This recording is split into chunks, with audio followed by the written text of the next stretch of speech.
Hello guys, কেমন আছেন? আশা করি আপনারা সকলে খুব ভালো আছেন। আজকে একটু অফিস তাড়াতাড়ি ছুটি হয়ে গিয়েছিল, তাই আজকে ঘুরতে ঘুরতে ডোমজুড়ের শ্রী শ্রী রাধাকৃষ্ণের মন্দিরে চলে এসেছি। আর এই মন্দিরে ঢোকার গেটের মুখেই এখানে রাধাকৃষ্ণের সমস্ত কিছু পাওয়া যায়। এখানে সারি সারি করে অনেকগুলি দোকান আছে, যে দোকানগুলিতে রাধাকৃষ্ণের জিনিসপত্র বিক্রি হয়। আর এই দোকানে প্রচুর পরিমাণে ভিড় হয়।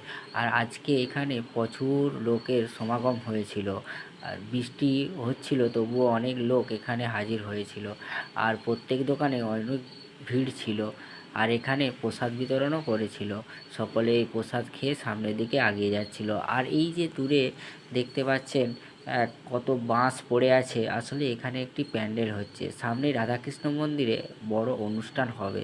সেই অনুষ্ঠানের জন্যে যাতে ভক্তবৃন্দরা ভালোভাবে এখানে বৃষ্টির হাত থেকে বসে মন্দিরের সমস্ত কিছু দেখতে পারে, তাই এখানে একটি বড় করে প্যান্ডেল হচ্ছে। আমরা রাধাকৃষ্ণ মন্দিরে ওঠার জন্যে আগেই প্রথমে এখানে জুতো খুলে সিঁড়ি বেয়ে উপরে উঠে গেলাম। আর এখানে দেখুন অনেক ভক্তরা লাইন দিয়ে দাঁড়িয়ে আছে। আর ওই দূরে একটা কত সুন্দর রাধাকৃষ্ণের মূর্তি রাখা আছে। আর মূর্তিটি ক্রমশ দুলছে। আর সকলে ওই মূর্তিটির ছবি তুলছে। আর